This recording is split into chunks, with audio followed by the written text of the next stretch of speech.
थेट पुण्यामध्ये जाऊयात। पुण्यामध्ये अजित पवार सध्या दाखल झालेले आहेत, कारण पार्थ पवारांवर केलेल्या आरोपांनंतर पहिल्यांदाच अजित पवार आता पुण्यामध्ये दाखल झालेले आहेत। राष्ट्रवादीच्या प्रदेश कार्यालयामध्ये अजित पवार आलेले होते। काही वेळापूर्वी त्यांनी तिथल्या पदाधिकाऱ्यांसोबत सुद्धा चर्चा केली। विशेष म्हणजे याच कार्यालयाच्या वर पार्थ पवारांचं सुद्धा ऑफिस आहे। पार्थ पवारांच्या जमीन वादानंतर अजित पवार पहिल्यांदाच पुण्यामध्ये आलेले आहेत। तिथल्या काही भागांची सुद्धा अजित पवारांकडून पाहणी केली जाते।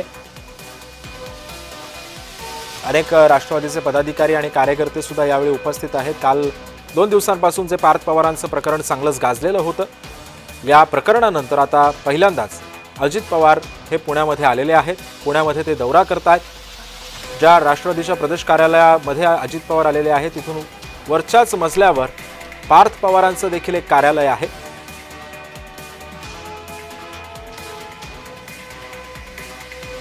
अजित पवारांकडून आसपासच्या परिसराची सुद्धा पाहणी केली जाते। अजित पवार या जमीन वादानंतर वादाच्या भोवऱ्यात सापडलेले होते, त्यानंतर अजित पवार तिथे पाहणी करतात।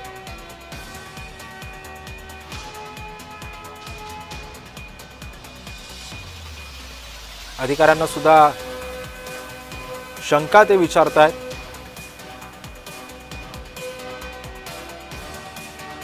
वादानंतर अजित पवार पहिल्यांदाच या पक्ष कार्यालयामध्ये आलेले आहेत।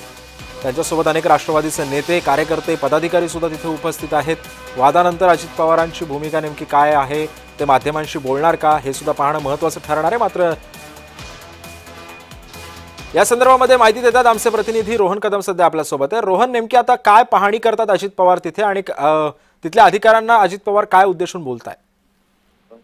पुण्यातील पक्ष कार्यालयामध्ये अजित पवार जे आहेत ते आज सकाळपासूनच आलेले पाहायला मिळत आहेत। आणि अजित पवारांनी पक्ष कार्यालयात जे आहेत ते एका इंटेरियर डिझायनरला काही सामान जे आहे ते घेऊन यायला सांगितलेलं होतं, आणि त्याच्यामध्ये काही टाईल्स आहेत, काही फर्निचरचं सामान आहे। हे सगळं जे आहे ते अजित पवार एकदम बारकाईने या सगळ्याचं जे आहे ती पाहणी करताना पाहायला मिळत आहेत। नेमकं हे सगळं सामान जे आहे किंवा ज्या फरशा आहेत ह्या कुठे उपयोगी येणार आहेत की केवळ माहितीच तो अजित पवारांनी यांना बोलवलेला आहे, याबाबतची अधिकृत कल्पना जी आहे ती मिळालेली नाहीये। परंतु अजित पवार आज सकाळपासूनच पक्ष कार्यालयामध्ये बसलेले आहेत। पक्ष कार्यालयामध्ये बसून स्थानिक स्वराज्य संस्थेच्या निवडणुका आहेत, ग्रामीण भागातल्या निवडणुका होत आहेत, नगरपालिका, नगरपंचायतीचे, त्या सगळ्या कार्यकर्त्यांना जे आहे ते अजित पवारांनी आज सकाळपासून बोलवलेलं आहे। त्यांच्यासोबत बैठक जी आहे ते Ajit Pawar one two one घेताना पाहायला मिळत आहेत। अगदी सायंकाळी 7:30 वाजेपर्यंत या सगळ्या बैठकींचा सिलसिला जो आहे तो चालणार आहे। त्यापूर्वी हे सगळी पाहणी जी आहे ती कार्यालयामध्ये अजित पवार करतायत।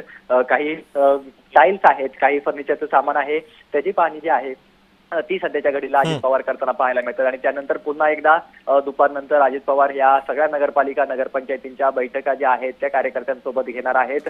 त्याचबरोबर रुपाली ठोंबरे आणि मोठ्या प्रमाणामध्ये वाद जो आहे रुपाली चाकणकरांमध्ये झालेला होता, या सगळ्या पार्श्वभूमीवरती रुपाली ठोंबरे देखील अजित पवारांच्या भेटीसाठी आलेले आहेत।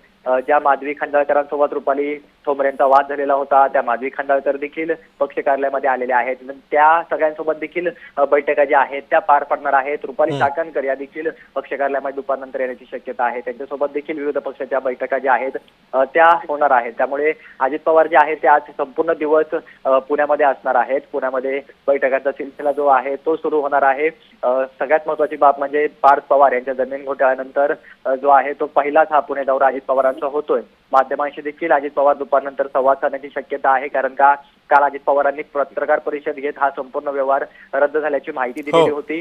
खरं रोहन, त्यामुळे आता या सगळ्या पार्श्वभूमीवरती अजित पवार काय बोलतात हे सुद्धा पाहणं तितकंच महत्त्वाचं ठरणार आहे। धन्यवाद आपण दिलेल्या अधिक माहितीबद्दल।